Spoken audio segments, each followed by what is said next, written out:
Hey everyone, ready for another deep dive? Today we're going to tackle the Green Project and all the cool stuff they're doing to make cities, well, more sustainable. Yeah, using some pretty cutting-edge tech, too, from what I've seen. You got that right. We got a ton of info from you guys about their whole vision, how they plan to use data and AI and all that.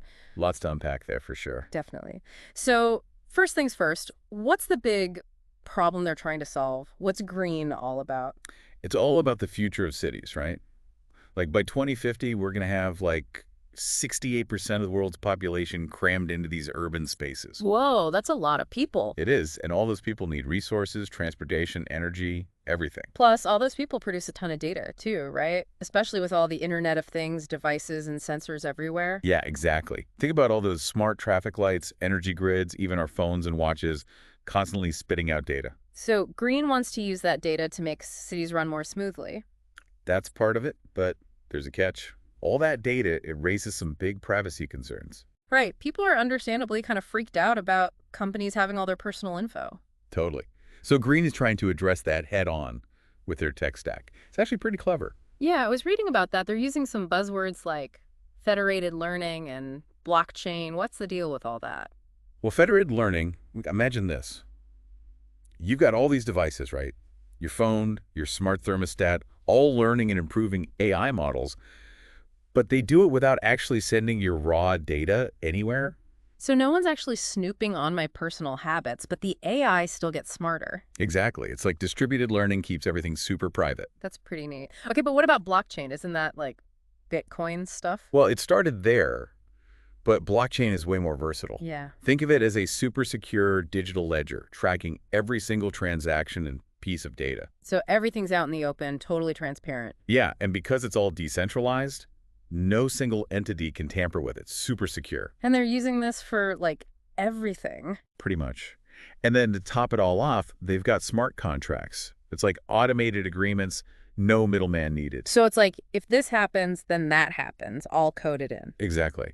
And all this, the federated learning, the blockchain, the smart contracts, it all adds up to a system people can actually trust. That's the big idea. Trust, yeah, that's huge these days. Okay, so we've got the tech, but how does this actually play out in a real city? Like, what's a concrete example of green in action? Well, one of the big use cases they highlight is electric vehicle charging stations. They talk about how green can make the whole experience way more efficient. Oh, I can see that, like predicting demand so there are always enough charging spots available. Exactly, but it goes even further. Green can actually negotiate the best electricity prices for you using those smart contracts we talked about. Whoa, so it's like a personal energy broker for your EV. Pretty much. Yeah. And because it's all automated, those savings go right back to the drivers. I can definitely get behind that. Cheaper and more convenient charging. That could really boost the whole EV market, right? Exactly, and that's just one example. Green's vision is way bigger. They want to make cities sustainable in every way imaginable, from transportation to energy to even social well-being. It's like they're tackling all these interconnected problems at once, kind of like weaving a giant high-tech tapestry. And it's all done with people in mind, right? Yeah. It's not just tech for tech's sake. It's about improving lives in a very real way. I did notice they talk a lot about noise pollution too, which I don't think gets enough attention. It's huge. Constant noise is stressful. It impacts health.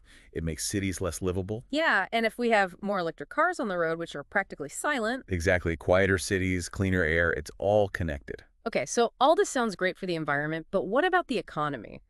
Is there a business case for all this green stuff? Oh yeah, big time. They're tapping into a massive market. The whole AI and IoT space is exploding right now. I mean, it makes sense. If green can make cities run more efficiently, save energy, and all that, governments and businesses would be lining up to buy in. They would. And because they've got this unique combination of cutting-edge tech, they're really well positioned to be a leader in this space. It's like they're not just selling a product, they're selling a whole new way of thinking about cities. That's it. They're selling a vision of the future. All right, so we've got tech, we've got a market, but what about the bigger picture? I saw something in the docs about territorial sustainability, which sounded kind of interesting. Ah, yeah. That's all about bridging the gap between urban and rural areas. So not just focusing on cities in isolation, but thinking about the whole ecosystem. Exactly.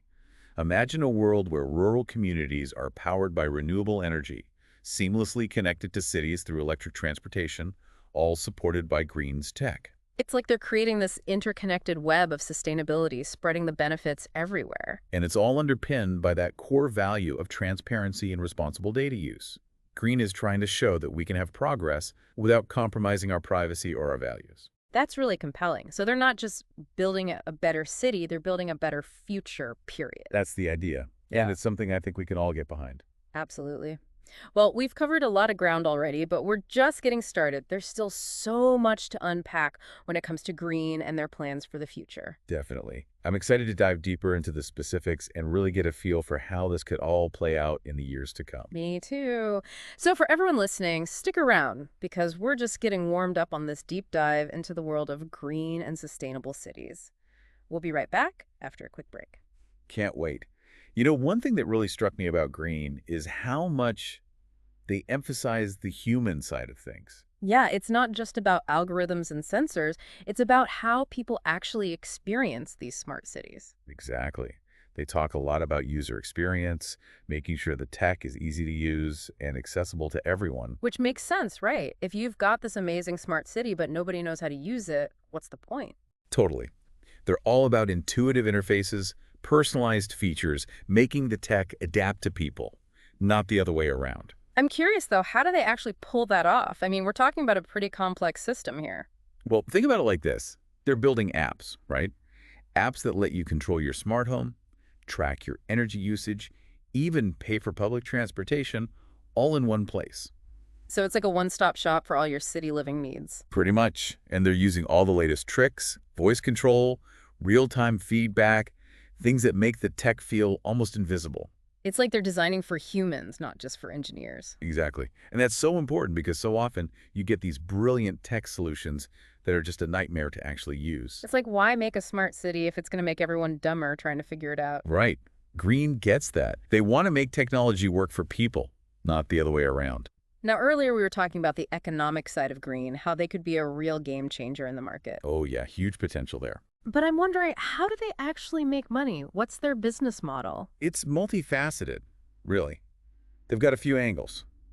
Lay it on me. First off, they can provide services to cities, like consulting, helping them implement these smart solutions. Okay, so if a city wants to upgrade its energy grid or its transportation system, green can be the brains behind it all. Exactly. They've got the expertise, the tech, the whole package. And I bet they can also license their technology to other companies, right? You got it.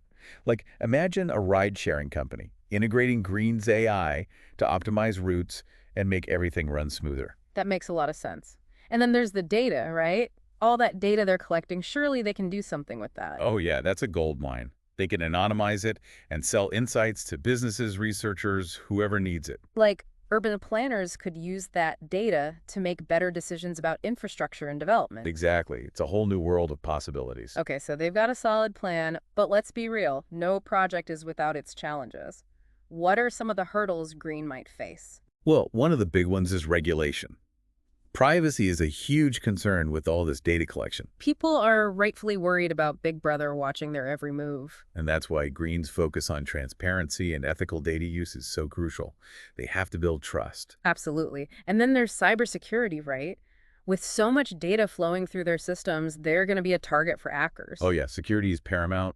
They need to be airtight. And then there's the whole integration thing, right? Cities already have tons of existing systems. It's not like you can just plug in green and call it a day. It's a complex process for sure. They have to work closely with cities, figure out how to make everything work together seamlessly. It's a big challenge, no doubt, but from what we've seen so far, they seem up for it. They are. They've got the vision, the tech, and the drive to make it happen. Earlier, we talked about how green wants to bridge the gap between urban and rural areas, which sounds pretty ambitious. It is. But they've got some really interesting ideas. Like, what specifically could they do for rural communities? Well, one area is agriculture. Imagine using AI and sensors to optimize farming, make it more efficient and sustainable. Yeah, that could be huge for rural economies. And then there's transportation. Their smart charging network could make it much easier for people in rural areas to adopt EVs. So not just connecting cities, but connecting everyone. Exactly. And it goes beyond just tech. They're also about fostering collaboration, bringing people together from different communities to share ideas. That's awesome. It's like they're not just building a better city, they're building a better society. That's the goal. And it's incredibly inspiring to see them taking on such a huge challenge. I agree. It's easy to get bogged down in all the problems facing the world, but green is actually offering solutions. And not just pie in the sky ideas, but real concrete solutions based on technology and data. It's like they're saying, hey, the future doesn't have to be bleak. We can actually make things better. And they're showing us how. Okay, we've talked about the tech, the business, the challenges, but what about the people? What does all this mean for someone actually living in a green city? That's where it gets really exciting. Imagine waking up in your smart home. It's already adjusted the temperature and lighting based on your preferences. You're saving energy without even thinking about it. Okay, I'm sold. What else? You check the green app, traffic is flowing smoothly thanks to AI, your electric scooter is fully charged and waiting for you. It's a breeze to get around. No more traffic jams. I'm in. And the air is cleaner, there's less noise, even the streets are greener with all the trees and rooftop gardens. It's like living in a postcard, but like a high-tech postcard. Exactly. And the best part is, it's all designed to empower people, not control them. You're in control of your environment. It's like green is giving citizens a voice, a way to shape their city. That's a great way to put it. It's a more democratic way of doing things. You know, sometimes it feels like we're bombarded with all these problems in the world. Climate change, inequality, it can be a lot. It can feel overwhelming, for sure. But then you look at a project like green, and it's like, hey, maybe we can actually solve these things. It gives you hope. And it reminds us that we're not powerless, we can make a difference. It's about taking action, both individually and collectively. Exactly. And green is creating a platform for that action, bringing people together to build a better future. So it's not just about technology, it's about people. It's about both and how they can work together to make amazing things happen. I love that. All right, we've covered a lot of ground today, explored green from top to bottom. It's been quite a journey. It has. So what's the one big takeaway you want our listeners to remember? I think the key message is this. We have the power to shape the future. Green is showing us that a more sustainable, equitable world is possible. It's not some far-off dream. It's within our grasp. And it starts with each of us making conscious choices, supporting projects like green, and working together to create the change we want to see. Beautifully said. And on that note, I want to thank you for joining us on this deep dive into the Green Project. It's been a truly inspiring conversation. It's been a pleasure. For everyone listening, we'll be back soon with more deep dives into the world of technology and innovation. Until then, stay curious and keep exploring. Okay, so we've talked about the big picture, but I'm really curious about the nitty-gritty. What's it actually like to live in a city powered by green? It's pretty amazing, actually. Imagine this. You wake up, and your smart home has already adjusted the temperature and lighting, saving you energy without you even lifting a finger. Okay, I'm liking this already. Less work for me, lower energy bills.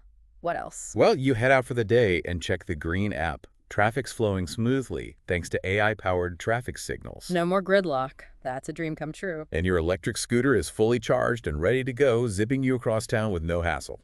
I can definitely get used to that. Plus, I bet the air is cleaner with fewer gas guzzlers on the road. Oh, absolutely. The air is cleaner, the streets are quieter, and there's more green space thanks to things like smart irrigation and rooftop gardens. It sounds almost too good to be true. Like, is there a catch? The only catch is that it's not everywhere yet. But seriously, green is all about making cities more livable and enjoyable. It's like they're taking all the best parts of city life and amplifying them while minimizing the downsides. Exactly. And it's not about control. It's about empowerment.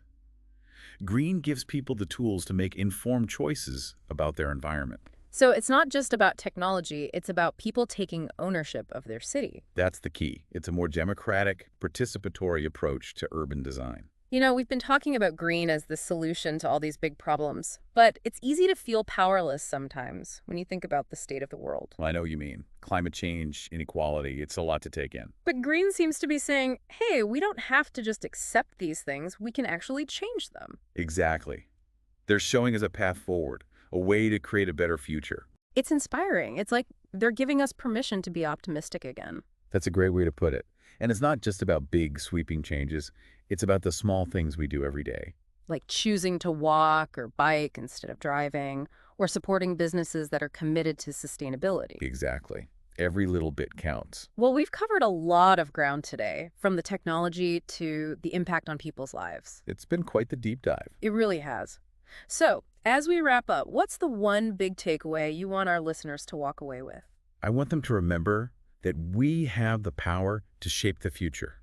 We're not just passengers on this ride. Green is proof that we can create a better world, a more sustainable, equitable, and fulfilling world. That's a beautiful message, and it's one that I think we all need to hear right now. I agree. It's a message of hope and empowerment. Well, on that note, I want to thank you again for joining us on this deep dive into the Green Project. It's been an absolute pleasure. The pleasure was all mine. Thanks for having me. And to everyone listening, thank you for tuning in. Keep those questions coming, and we'll see you next time for another deep dive into the world of technology and innovation. Until then, stay curious.